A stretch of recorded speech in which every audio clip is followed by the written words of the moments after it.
Halo semua, kembali lagi dengan saya Calvin. Kali ini saya akan membahas tentang Liga pertandingan. Jadi saya akan bahas tentang Liga Eropa, khusus Rennes lawan AC Milan, kemudian juga Liga Inggris, MU lawan Fulham, dan final Piala Carabao Cup antara Liverpool lawan Chelsea. Kita bahas dari Europa League dulu. Rennes lawan Milan. Kenapa cuma pertandingan ini? Karena cuma pertandingan ini yang saya lihat dan cuma ada yang ada di TV. Yang mesti ya enggak sih, masih ada lagi yang di TV jam 3, tapi yang kulihat cuma Rennes lawan Milan. Jadi leg pertama menang 3-0, Rennes ada perlawanan. Jadi di leg kedua people sudah expect bahwa Rennes akan tersingkir dan ya. Tapi saya tetap lihat, kenapa saya harap Rennes ada perlawanan, dan ternyata Renos atau Rennes, aku susah baca bola. Renos rasanya. Dan ya bagusnya ternyata di awal-awal si klub Rennes bisa berkejutan lewat golnya si Benjamin Bounkeaut, susah namanya.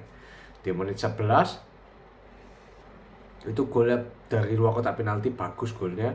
Kemudian Luka Jovic berhasil menyamakan kedudukan 1-1. Jadi babak pertama 1-1, kemudian babak kedua si Rennes dapat penalti dan yang tendang si yang pencetak gol pertama, si Benjamin Bounkeaut ini.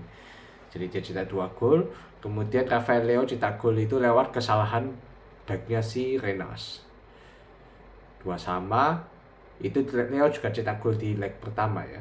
Kemudian pemain yang sama Rennes cetak gol lagi, dan ini penalti lagi. Di Rennes dapat 2 penalti dan si pemain ini cetak hat-trick, si Benjamin Bounkeaut ini. 3-2. Ya walaupun kalah, aku bilang ini Rennes pembola ini kalah, mestinya kalah terhormat lah. Jadi tersingkir dengan kepala tegak. Jadi karena mereka memberi perlawanan bagi AC Milan. Jadi AC Milan dibikin deg-degan juga, walaupun unggul 3-0 sudah di leg pertama, tapi mereka tetap harus hati-hati gitu. Jadi ya bagus lah, apresiasi buat Rennes, dan selamat bagi Milan lolos ke 16 besar kalau nggak salah. Betul ya. Sip.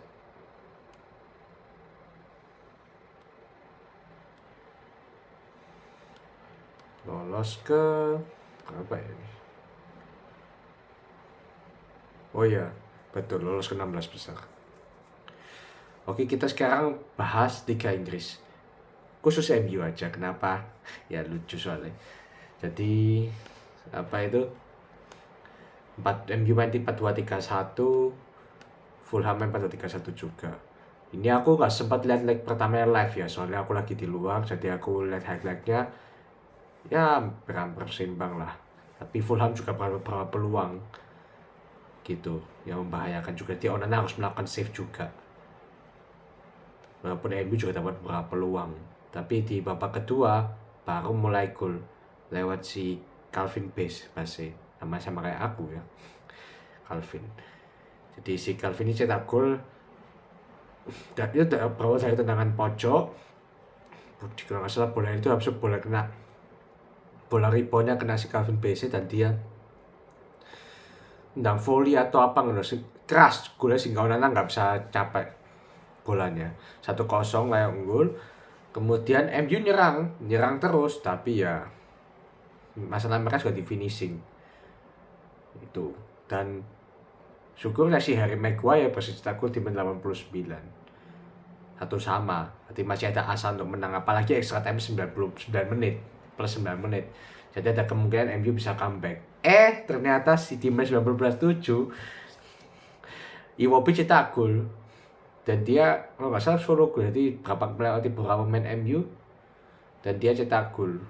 Aku lupa dia, ya kalau nggak salah dia yang solo run gitu.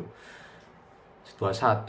Berarti ya ini bayangin ya bagus. Lalu lucu soal MU kalah ini apa, kan fansnya kan bilang kita unbeaten selama 2024 ini apa gitu, kita tidak terkalahkan. Akhirnya kalahnya pun nyesek. Jadi kalah di kandang lawan tim peringkat ke Fulham itu kalau nggak salah 12 ya. Bentar ya, saya cek di table. Oh ya 12. Jadi karena lawan peringkat 12 di kandang sendiri ya. Ya ini ya inget ya fans MU ini, tim ini bukan tim Avengers. Maksudnya tim ini bisa kalah juga suatu saat. Walaupun masih ada asa bagi harapan bagi MU itu masuk 4 besar, cuma ya harus lebih konsisten gitu. Padahal MU itu shots on target sama possession jauh lebih banyak, tapi ya ini sepak bola nggak bisa diprediksi. Jadi yang timnya efektif, Fulham menang berkat efektivitas juga. Itu bagusnya. Dengan ini MU berada di peringkat ke-6. Ya bagusnya supaya fansnya nggak sombong. Apalagi adminnya itu. Kemudian apa itu? Chelsea lawan Liverpool. Di apa itu? EFL Cup. Apa itu? Bukan EFL Cup sih, Carabao Cup. Jadi ini pertandingan ditunggu-tunggu juga, ini final. Ya, dua tim menurunkan rata-rata pemain terbaiknya lah. Kita masih karena ini final, saya baca line up-nya Chelsea: Petrovic, Gusto, Disasi, Colwill, Chilwell, Caicedo, Enzo, Palmer, Gallagher, Sterling, Jackson. Ini rata-rata pemain inti semua kebanyakan. Mungkin ya Colwill kadang-kadang di rotasi apa. Kan biasanya Thiago Silva, kali ini dia cedera. Kalau Liverpool, Kelleher ya, ini kiper kedua, karena kalau Jurgen Klopp biasanya kalau di Piala itu dia nyuruhin kiper keduanya. Kelleher, Robertson, Van Dijk, Konate, siapa nih? Conor Bradley, ya, 20 tahun, masih pemain muda. Gravenberch, Endo, McAllister, Diaz, Gakpo, sama Harvey Elliott. Ini juga pemain muda Elliott. 4-3-3 lawan 4-3-2, Chelsea 4-2-3-1, Liverpool 4-3-3. Ya pertandingannya babak pertama itu istilahnya apa ya, Chelsea cukup menyerang juga, berapa kali dapat peluang sampai Kelleher harus melakukan beberapa penyelamatan. Tapi ya Liverpool juga cukup ya berapa kali nyerang juga, cuma ya susah. Nah finishing babak pertama masih 0-0. Tapi ada satu momen di babak pertama itu di mana Sterling, kalau nggak salah babak pertama ya, Sterling itu dia cetak gol tapi dianulir karena offside.